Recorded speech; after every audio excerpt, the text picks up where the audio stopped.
right, what is going on, Predators? It's Travis here with Dean and lovely Kendall Jones. Today we're going to be just talking to Kendall about some different things we got going on. And she's got going on some awesome hunts. She's doing a lot about youth outreach and things. And so we're just really excited to have her on and, talk to us about hunting, conservation, Second Amendment, all this kind of stuff. And with us, we've got Dean today over there, Lung Crusher 53. What's up, guys? Hey, I really want to thank Kendall for coming on. It's been a long time in the works with her schedule, so I really appreciate your time. It's an honor, and thank you so much. Well, thank you for having me, and I apologize. I know I've had to reschedule on y'all, but thank you for accommodating. Oh, you're welcome. So just for any of our viewers that may not know who you are, just maybe a quick background of how you got into hunting, what you like to hunt, what do you like to use? Just general 30,000 foot view of who Kendall Jones is. So I grew up hunting with my dad in the outdoors, and I actually grew up really hunting in Africa. And then whenever I was 19, I went over there on a big game safari with my dad, and those pictures kind of got taken by anti-hunters. I was canceled. And from there, I've grown the following that I have. And now I'm able to have a reach and a platform for hunters and be able to educate people on what hunting actually is. That is very long story short. That's great. And yeah, that was an interesting journey you had when that first came out. So how did you deal with all of that? I mean, that had to be a rough patch for a while. Yeah, I get that question a lot. And actually, it really didn't bother me. Like, it was kind of like an out-of-body experience almost. I was like, dang, like that girl is getting a lot of hate. But at the end of the day, like that girl was me. But I never let it affect me because people, like I had people from all over the world talking about me and I didn't even know who these people were. So I always had the mindset that people talking about you without even knowing you says more about who they are as a person than it does me. And I knew at the end of the day what I was doing and why it was good and what conservation was. And I realized at that point that people were just uneducated. So I've made it my mission to try and flip the narrative and show them why it is what we do. Why it is we do what we do. Do. Yeah, and that's like actually one of the things Travis was and I were talking about prior to you coming on is that the conservation piece. And I've never been what I would say a trophy hunter. I'm a meat hunter. So kind of explain that side of it for people that may not know, including myself. Like I've never been to Africa or wanted to hunt a lion or whatever, but what's your kind of reasoning or take on it, or what's behind that? Mainly to go into Africa specifically is those animals are looked after and taken care of because of hunters. If it wasn't for hunters, poaching is such a huge thing over there that it's hunters' money that goes back to those anti-poaching communities and make sure that those animals are taken care of and they're looked after. And I always say, like, we sacrifice one to save many, because if you take the value off of an animal and there's no reason to watch after it anymore, farmers that look after these animals aren't going to spend their own dollars doing that. I kind of always say, like if corn wasn't in demand here, people aren't going to farm corn and look after corn. So it's kind of like it is just like in an animal perspective. Interesting. That's another thing that's really important is the people that would go on there and that go online and easily criticize you, kind of shooting from the hip. It's like, I don't think they understand all that goes into it. It's like literally, it's not you're just running up there in the car and just shooting the first thing you see. Yeah. It's like those things are groomed they're picked very specifically. And why don't you talk a little bit about why or how you choose the animal that's going to be taken in those situations? I mean, I think this just goes to hunting as a whole. If you're an ethical hunter, you're going to want to go after the oldest, the one that's not breeding anymore, the one that maybe be carrying like bad genetics as far as health reasons. Like you want to take those animals out of the population so that you'll have a healthy herd and the population will thrive in the wild. I mean, that's the same thing, I think, universal. Yeah. And I think like a lot of people don't know that, like, for instance, like the lions, you see a hunting a lion. A lot of times the lion that's taken out there is like one that's been kind of kicked out or exercised out of the pride. And if you don't take care of those, they said they will go around and they will just murder cubs from the other prides in order to even that same pride that they just get kicked out of. And so the conservation around there goes deep. My uncle used to take people out on safaris in Africa, and he kind of taught me some of these things. And that was one thing he said, that it's a whole management perspective. It's not just conservation, but it's like wildlife management, kind of all. Yeah, absolutely. And what people over here don't realize, like those lions do go into villages, like South Africa, Zimbabwe. There's parts, the whole country is a third world country, but there's parts that people literally live in villages, no running water, no electricity. And you have lions and elephants coming into their village, either killing people, eating all of their crops, and that ruins their like entire livelihood. So there's like a ton of things that go into conservation. I could talk about it all day. No, and it's fascinating because I don't think enough people talk about it, to be honest with you. Yeah, and I've been going over there since I was 8 years old. So I always go over there and learn something new. I'm constantly asking questions. So I know all of this. I just don't know what other people don't know. So it's kind of hard for me to be able to explain it to people without them asking me directly specific questions. So someone commented and said SCI does a lot for hunters. I work a lot with SCI, and they do a lot. So is that how they pick which ones you're going to harvest? Are the ones that are a nuisance to the tribe? So is that how you know what to go after, I guess is my point? In specific areas, there are like ones that just roam the wild like that, and it's called a problem animal control. I've actually hunted on a couple of those permits for different species, not for lions. But so the government will actually hand out a PAC tag, problem animal control, and you can go out and take out that animal because it's causing disruption. Interesting. So, and I don't know what SCI is, so can you, just because somebody commented on that, what is it? It's Safari Club International, so it's an organization that puts hunters first and kind of speaks on behalf of hunters. So how is that whole experience? Is it, when you kind of get there, are you in tents? Do you stay in the city and you go out? Like, how does that work? I'm fascinated. Yeah.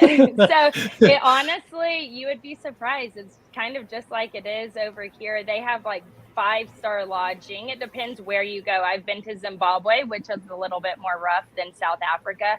But yeah, they have lodges. I haven't ever had to camp over there. I've stayed in like nice tents. I wouldn't consider it camping. It's like, the canvas tents, like there's a bed inside, so like take that for what it is. I don't consider it glamping. Camping. It's glamping, yeah. Glamping. So you don't have to take your MSR burner and all that, right? All that's included. No, okay. You have Wi-Fi for the most part.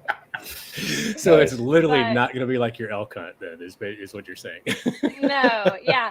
So, but it's also different. Like I went to Zimbabwe, and the camp over there, like I didn't have service for 2 weeks. So it just depends on where you go. South Africa, it's kind of what you want your hunt to be. You can kind of pick. Gotcha. That's awesome. And so where are you going for your elk hunt? I am going to Farmington, New Mexico. Right. I'm going up with Wild Out Pro Outfitters. Nice. It's Wilderness Outfitter Production, but Wild Out Pro. Yeah. Oh, that'd be fun. I went hunting with them back in 2015 for a mountain lion. So this is the first time we're getting back together to go hunting. So I'm excited about it. That's awesome. We just got back way too early. We decided to go the first opening archery in Utah and learned a lot. I've not killed one either, and I've been 5 years. So I figured it took Dan Staten 5, so I'm okay. Like my feelings aren't too terribly hurt yet, but when we finally harvest one, it's going to be amazing. That's what I was going to say. Once you finally harvest one, it's going to be even much more rewarding. Absolutely. Juice worth the squeeze, right? 100%, but every time we go, we learn something new. So like I said, this year we just were too early, and it was eerily quiet. Nothing was bugling, and you know what, but it was a great hike. I got some good physical activity out of it, and it was beautiful. So who cares? You got to spend some time in the outdoors. You 100%. Made memories. Right. And that's glass half full. Exactly. Yeah. So tell us about some of the things you got coming up. What are some of the things on your calendar as far as hunting and outdoors and all that good? So I have the elk hunt that's coming up. Actually, next weekend is my birthday weekend.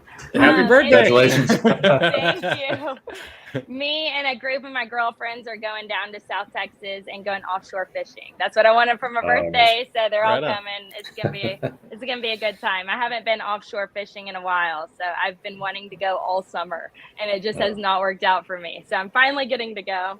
And then I have the elk hunt, and then I have a couple of youth hunts coming up too.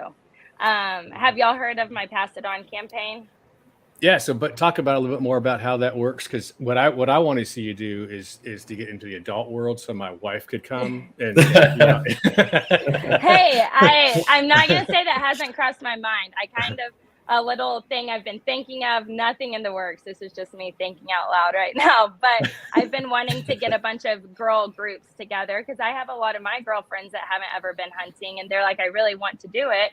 And so I think it would be a really good idea to get a group of women out and go to a camp and all go hunting and kind of teach them. So that might be something in the future. But my Pass It On campaign right now, I have been raising money. I started it last year, but I raised money to be able to create opportunities to take kids on hunting and fishing trips with me. So I have one at the end of the month. I'm taking 3 girls down to South Texas, and we are going whitetail hunting. Nice. Awesome. That has got to be one of the hardest things you do, is how do you narrow that down with all of, I'm assuming, like applicants, so to speak? I mean, that's got to be terrible. Oh, yeah, it is. And I've definitely had some trial and error experiences. The first time I did an essay contest, and y'all having to, I read over 100 essays, and I narrowed it down. I had to narrow it down to 1. How hard is, but it was a success. Man. It was a great time. Her name was Maddie, and she came out to West Texas with me, and she killed a doe. We didn't have the weather didn't cooperate quite right. And so, but she was able to get a doe. So it's fun. We created a lot of memories, and it was all about the experience. It was a lot of fun, especially getting to know him, and her aunt came with her. So that was really cool. And then I did one last spring as well. And this girl's name was Madison. So Maddie and Madison, random. And she also came to West Texas and went on a turkey hunt. So those 2 were the entries. This year, I'm actually taking the grandkids of one of the ladies I work with for my Christmas Angel project. She's helped me a lot through the years, being able to make my Christmas Angel project come to life, and has always supported me. And so her grandkids are at the age that they're able to hunt. And I was like, I want to take them on a hunt and get them into the outdoors. And she was like, they would absolutely love that. So they're the ones going with me down to South Texas. And so what you're doing here is really important, because like I say, it's something we need to do to, like, especially with the younger generations. Like, we need to not only like teach them about what hunting is, but just normalize it. Say, like, this is a thing that people have done for so long, and it's a tradition that's worth passing on, worth carrying forward. And, maybe they don't come from a family that has hunted before. And so you get them into that world, and it's hard not to get addicted to it, and so I really appreciate that you're doing all that. That's awesome. Absolutely. I know if it wasn't for my dad, I wouldn't be involved in the outdoors. So I know that a lot of people don't have an outlook or a way to actually get out into the outdoors. So I want to be that liaison and be able to help them understand why our traditions are so important, because I believe it's up to us to pass our traditions on to the next generation and get more people involved. Because if we don't, it's going to die out, unfortunately. Yeah, I took my son on his first hunt, and we literally, it was the craziest thing, but it was like the cornfield opened, and it was right before last shooting light, and like all of these bucks just kind of came in, and within 5 minutes we both dropped one, and he started screaming. He's like, "Oh my God, this is like the best father-son date, ever!" And I'm like, "I know, right?" So yeah, totally down with all that. That's probably my favorite thing, is to see these kids' reactions. It's awesome. And I had one girl beforehand. She was from the inner city, and this is a youth hunt that I have just volunteered on every year. It didn't have to do with my Pass It On campaign. But she came out, and she was like, by the end of the hunt, she was like, "You know what? I actually really like it in the outdoors, and I was like, no. I got so happy. I was like, my heart is so happy. So I'm gonna try and get her out on another hunt. I've met so many kids throughout the years that I want to be able to bring them on their first kill. Most of the time, their first time they don't tag out, So I want to be able to teach them more than just what I did on the first time around. Is there any follow up with it? I'm assuming, do you ever keep touch base with them and they come back out 2 years later or anything like that? So my Pass It On campaign is so brand new that I haven't been able to with that, but I've volunteered on a girls' youth turkey hunt for the past 5 years now. And so a girl from my hometown, I was taking her little girl for the past 4 years. And so we have pictures from whenever she was a baby. I thought she was a baby, and now she's taller than me. And she was able to kill her first turkey this past year. That's awesome. That's awesome. Good for you. And she loves the outdoors now. Yeah. And she's doing it on her own, and I see her helping her baiting other kids' hooks. I'm like, yes. My little prodigy. That's great. That's amazing. And then I think I saw something you had too with, maybe it's the Angel one, where you had the backpacks as well. Is that? Oh, so I had my Supplies for Success fundraiser. That just got done in August. So basically, I just raised money to be able to go and buy school supplies for kids in need. I have a lot of lower income schools around me, so I'll go and donate backpacks to those schools. I work with different organizations who work in the child care, like CPS, and so I will get backpacks and donate them to them. And then my Christmas Angel project is coming up at Christmas time. And I host a big auction every year and auction off items that people have donated, that my partners have donated, and raise money to be able to buy Christmas for kids as well.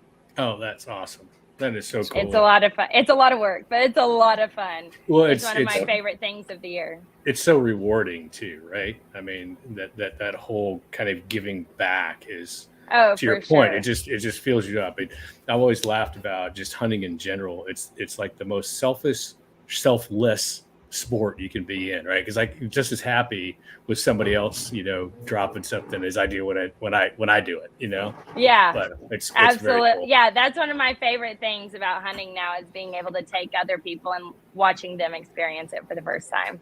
Right.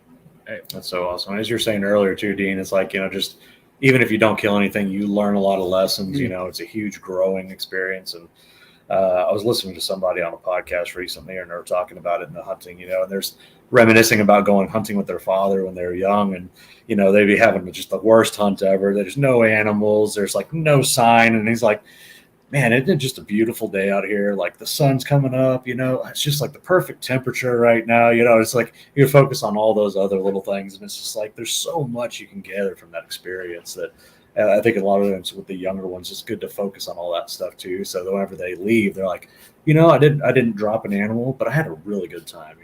Yeah. I always awesome. go into the outdoors with the mindset of it's just great to be outdoors, and if I kill something, that's just a bonus. Right. Absolutely. Well, it's a buddy of mine had said one time, and I'll never forget it. He said the best thing about hunting, especially getting out in a tree stand early in the morning, is to see God come alive. And I thought, I will never forget that, because that was perfect. That was perfect. Yeah. I always say watching the world come to life, because you literally hear the crickets go to sleep and the birds wake up. It's so awesome. Yeah. Yeah. So one of the other things I was going to ask you too, on the 2A side, is you did some stuff with Turning Point. And how did that kind of come around? Well, I'm a huge fan of Charlie and Candace anyway, so I'm actually jealous that you got to meet them. But how was that whole thing pan out for you? So it's funny. It actually goes back to 2018. So I was at the NRA, and I was speaking. I was the keynote speaker at the Hunters Leadership Forum, which is a group that's a part of the NRA, and it's all the hunters there. And this time I'm giving one of my first biggest speeches, and Charlie Kirk and Donald Trump Jr. are sitting right in front of me. And I'm like, hold up, why am I the keynote speaker here? And to be completely honest, at the time, I didn't know who Charlie Kirk was. I didn't know what Turning Point was. I wasn't in politics like at all. I had been a little bit more interested because Trump had ran in 2016, and that kind of just, I always say Trump made me like start thinking, like turned my brain on to like what's actually going on. And so that's whenever I got like a little more involved and concerned and started doing research for myself. And so I gave that big speech, and afterwards Charlie came up and he was like, hey, I run this nonprofit, Turning Point USA, blah, blah, blah. Long story short, he was like, I want you to come and like be a part of my organization. And I was like, that's like really flattering, Charlie, but I don't think you understand. I don't do politics. Like, I'm not a political person. Like, I hunt and I'm in the outdoors. Like, and history was my worst class. Actually, right? History was my second worst, and then like English and grammar was right under that. But and he was like, perfect, that's exactly what we want. And I was like, what? Huh? That makes no sense. And he was like, we need to open the minds of other people just like yourself and get those people involved and to speak up and understand what's going on. And I think you have a great audience that you can reach and like stream that message to. And so I started working with them in 2018. And then I think it was 2020, I became a contributor with them. And so I work with them quite a bit. And that is how I went to Israel that I just got back from. We talked about that beforehand. Yeah. Turning Point sent us to Israel. So what'd you do there? So we just toured around the country and learned about Israel and the country itself and why it's so important, and just really educated us on everything. I didn't know hardly anything before that trip, and I came back like I'm still trying to process everything that we learned, but it was truly incredible. And I would encourage anyone listening to, if you ever get the opportunity, to go, because it's life-changing. Like, you're walking where Jesus walked. So right, it's where the end times are going to happen as well. So like 100%. That's amazing. What a great experience. I mean, that puts a lot of really cool pictures on here and stuff. Yeah. Well, thank you. I have so much more. I'm trying to go through it. I don't even know where to start. But I have a question for y'all, because I didn't know this, and maybe I'm just ignorant. But did you know Israel became a country in 1947? Less than 70 years ago. Yeah. I didn't know the exact year, but I knew it was, And so like that just proved to me myself, I'm like, wow, I really don't know anything. I didn't even know countries like became a thing in the last 100 years. So it was an eye-opener for me, but now I'm educated. So coming back to spread the word. Coming back. Good for you, man. That's awesome. So you kind of talked about, the end of times, all that. How much do you think your faith has really come out through kind of the conservation of what you do? I mean, it's got to be a very integral part, I'm assuming. Yeah, so I really got more into my faith whenever I was in college. And really, it was like after my dad passed away. My dad passed away in 2016. And so I was going to church like on campus, but I really got into it more so after that. And it was like a month or two after my dad passed away, I met a guy. His name's Brad Clay. He is in he has a show on the Pursuit channel called Final Descent Outdoors. And he was a youth pastor for 15 years. And we worked with some of the same people. So that's kind of how we got connected. And I still remember is one night whenever we were bow fishing, I went out and I just asked him a million questions because I was like just so confused on everything. And he answered them all for me. And that's like whenever I really started getting into it. So anytime, I always have people like in my DMs, like hating on me for hunting and saying like, how can you be a Christian and kill animals? And like, I read those.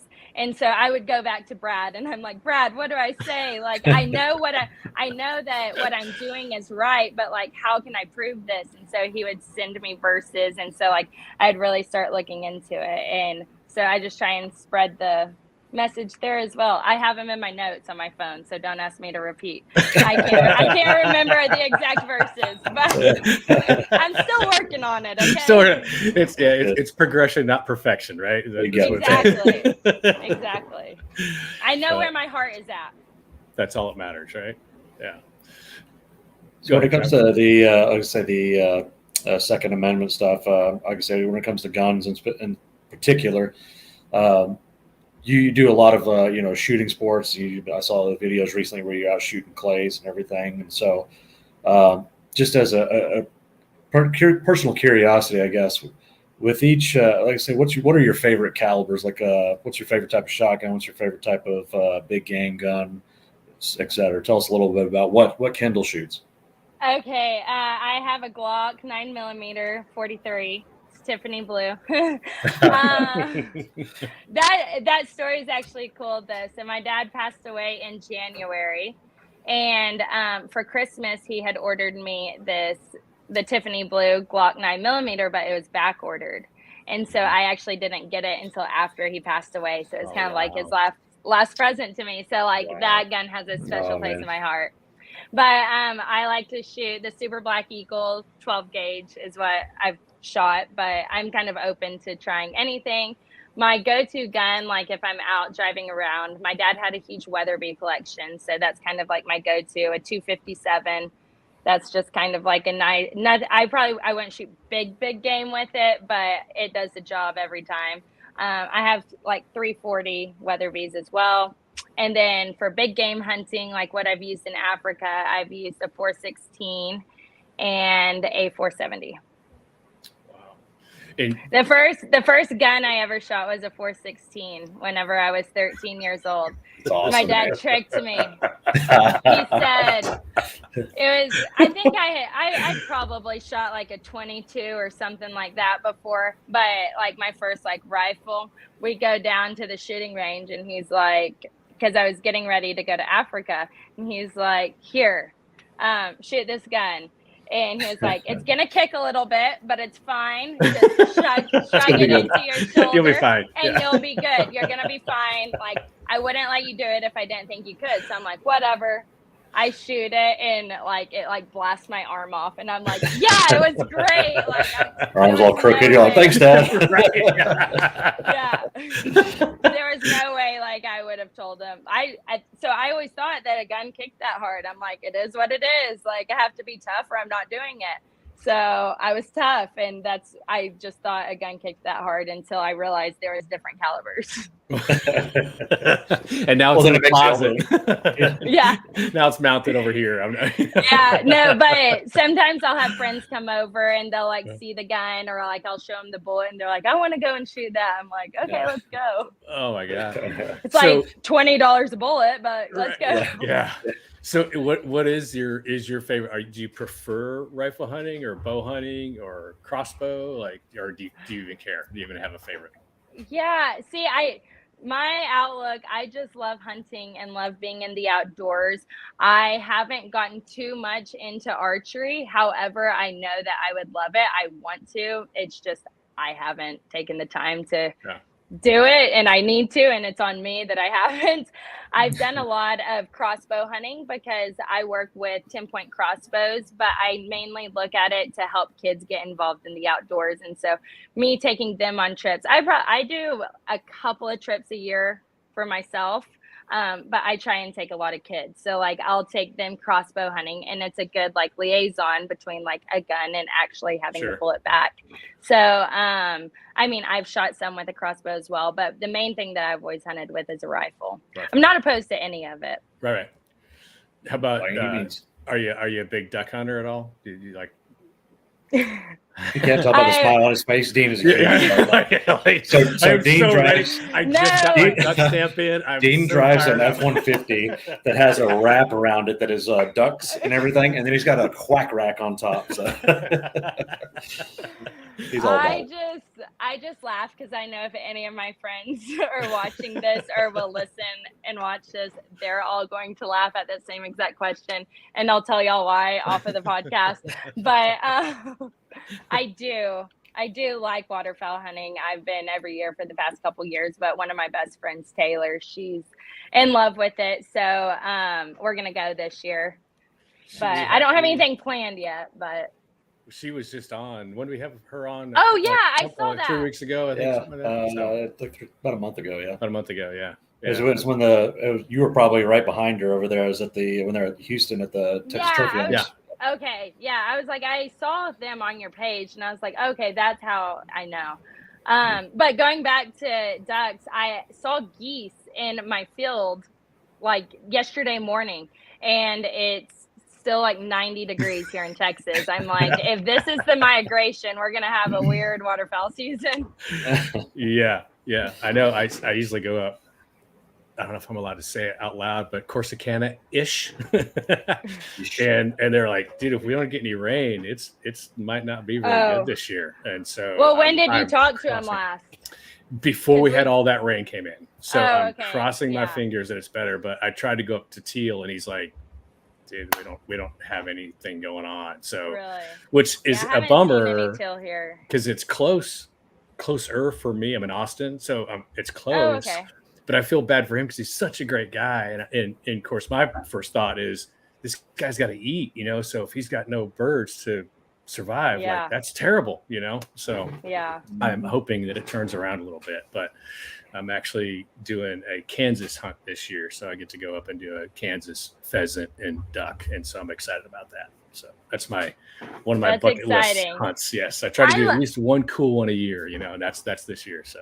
Oh, that's awesome. I like bird hunting. It just kind of pisses me off sometimes, especially with dove hunting right now. I've gone out the past couple nights and I don't take it seriously. Like I will sit in a spot for like 15 minutes, maybe shoot at one or two and miss them all the time. And so dove especially really makes me mad. Those things are so fast. Right. And it's not been very good recently, the last probably 2 or 3 years here.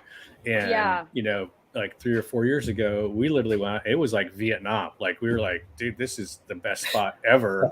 And then last year we went and there was 8 of us. I think we had like one bird and we went into it going, we're going to grill, we're going to shoot him, we're going to eat what we have that afternoon. And we're like farm 8 guys, like, yes, farm to table. And we're like peeling the little breasts, like, here, you want a piece? Here, you want a piece? Like one little dish. Like, we might need to hit Chick-fil-A.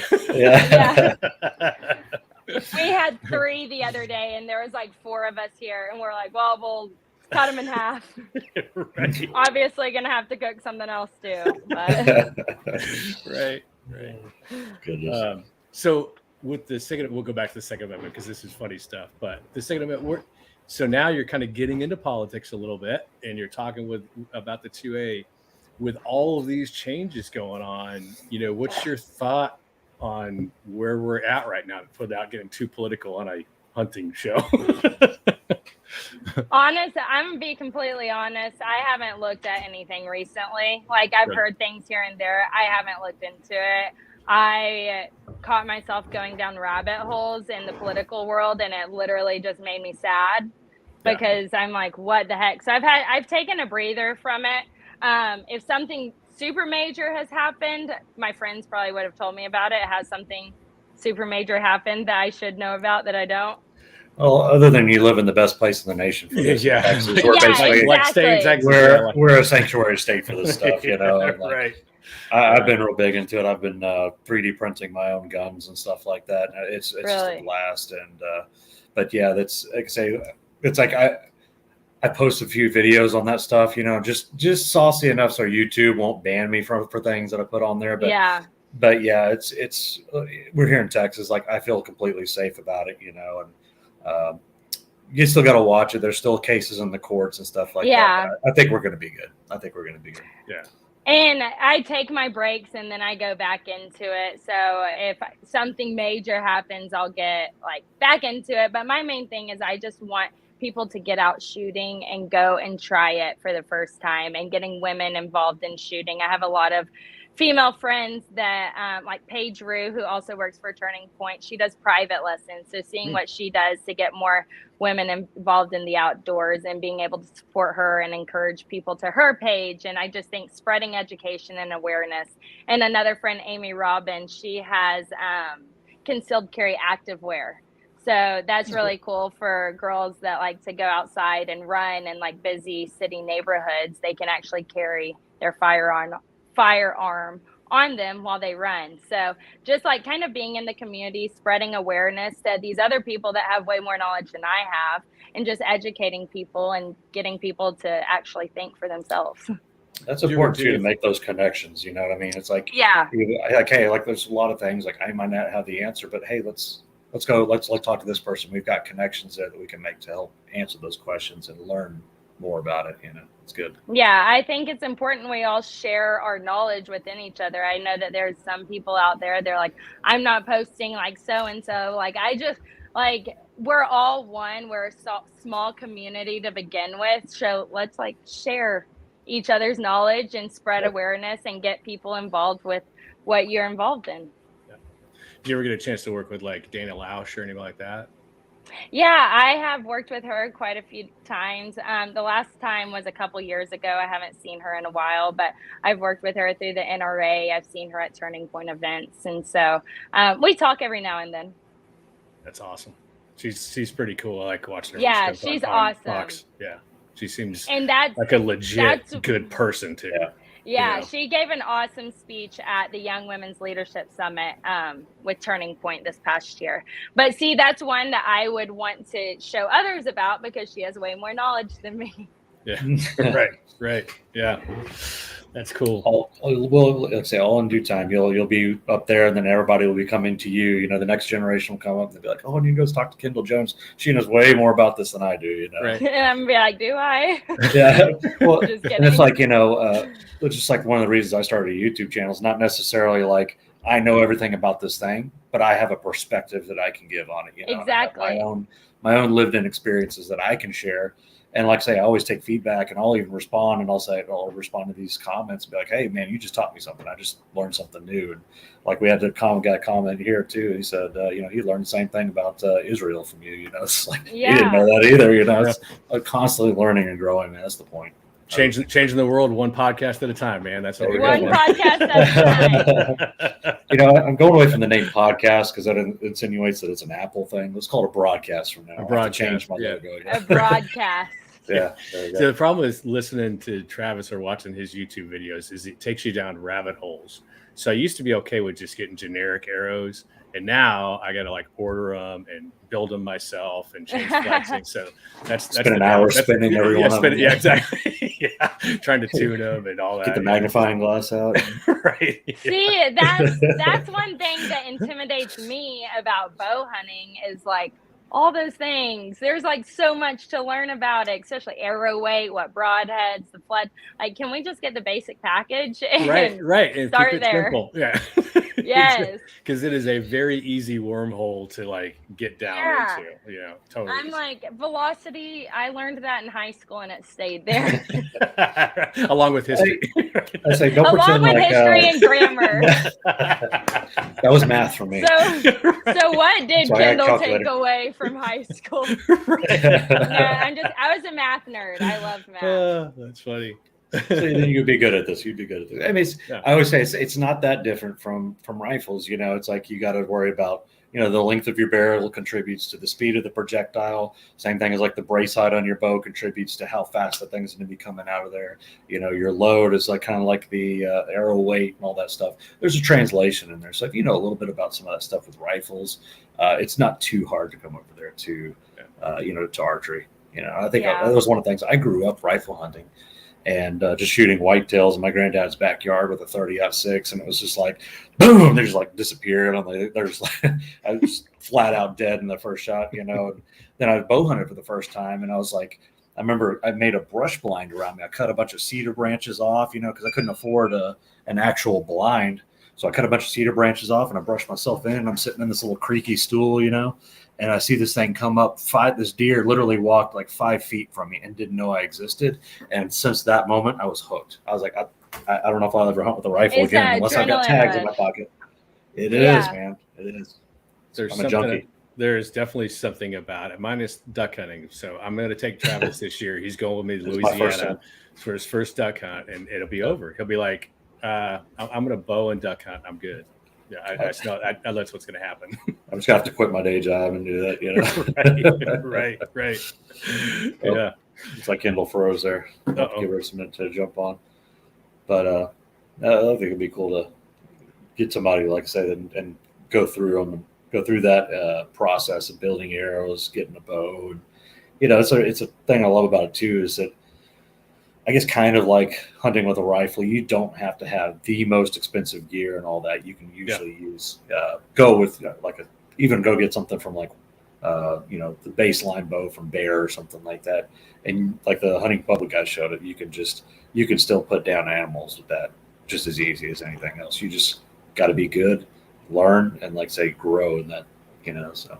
Well, I think it kind of goes back to, what I was kind of talking about before was, it's not necessarily your equipment. I mean, and Dan said it really good too. So you can go out and buy all this really, really expensive stuff, but if you can't shoot it or put a good shot placement, it's all for naught anyway, right? So, I think that's a true statement. It is what it is. Like you see, to get out and shoot and be consistent with whatever is in your hand.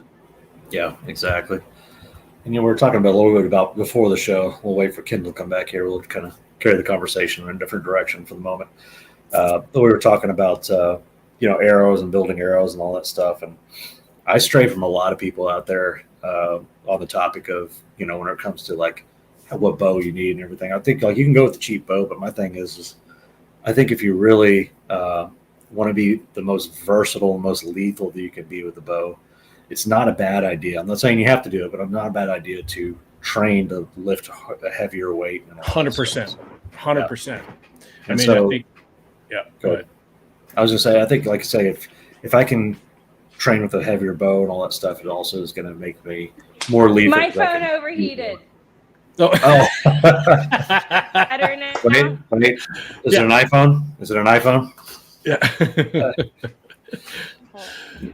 My dad had the same problem. He has a iPhone 13 Pro or whatever, and he was recording something outside. He has an apiary where he raises bees, and his phone's always overheating. So he had to buy a little those little pop-up shades for it. So did he really? Yeah. You get one of those little fans you plug into your phone. Yeah, right. Keeps it cooled off all the time. Those itty bitty ones you plug in your hat or something. Yeah. But no, I agree with you on that, especially in form. Can and you I think see me? You're frozen, but we can you're hear frozen, you. but we can hear you. There you are. There you are. No, my phone overheated. It doesn't matter. Usually, yeah. The first few, I'm out in the sticks and my Wi-Fi is not good, so I had to get a Wi-Fi extender, turn everything else on the house off because it looked like I was in the witness protection program for our first 3 podcasts. And now it's I'm afraid to move. Before we started, is this good? Is that good? Am I focused? Yeah. I know. I had perfect connection. It just went black and it said temperature. I was like, oh, I didn't even think of that. So I put my phone in the refrigerator for a second and cooled it off. I was trying to get on my laptop and my internet wasn't working. So it's always something. It's always something. They, talk about stuff not working. We actually did a debrief from our elk hunt. And so it was 3 of us that went and we got separated. And so we had our waypoints done and we're like, it's no problem. We know where everybody should be at, but we couldn't communicate because our satellite communicators weren't talking for 14 hours. And I'm looking at my phone and I'm trying the new mag view. Have you seen those? Uh-huh. Okay. Yeah. So I've got this on my phone and I'm literally walking the wrong direction because I knew where my camp was. And I'm like, this thing is literally not taking me in the right direction. Then it dawned on me, this thing's messing with my compass.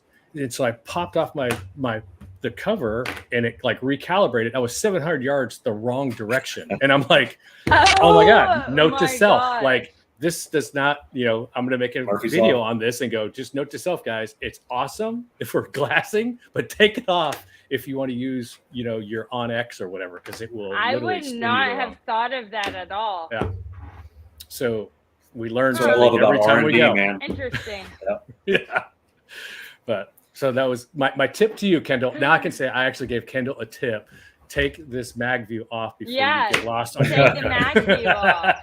So, Yeah. but outside of that, That's it was funny. awesome. I loved it. It was very convenient. So good product. One drawback. So Yep. it is what it is. But anyway, We're throwing all the knowledge on this podcast today. all the knowledge. That's right. That's what it's all about, man. Learning and growing, man. Right. But anyway, well, Kendall, I really appreciate it. Do you have anything else, Travis, you wanted to ask? We're coming up on the 50-minute mark. No, man. Like I say, I just really, I think it's really interesting. If you haven't, guys, go to Kendall's podcast or sorry, her YouTube channel and go check that out because there's a really cool. Whenever I was, we'd seen you before and then kind of in the wild on the internet, and I was wanting to learn a little bit more about you. And I watched the video, the little movie that you've got on your channel about you, and I was like, man, it's funny because I remember that happened, all that stuff happening, it being a big deal on the internet, but I didn't put two and two together that you were that girl that went through all that. And so it was really cool to watch that little film and a lot of people don't. About thing is it. A lot of people know that story, but they don't know who I am, and so that's why it was a lot of out-of-body experience because I heard people talking about this, but it didn't feel like me. And a lot, if you say, "Hey, do you remember that Texas Tech cheerleader?" You're like, "Oh yeah," and I'm like, "That was me." I'm like, it kind of goes into that as well. Yeah. Before we go to just shout out how people can get involved in either Pass It On or your angel stuff. If there's a website they can go donate to or buy or bid on your auction items when the time comes, that'd be great. Lost her again. I put that phone back in the freezer. Right, call that dude off. Yeah.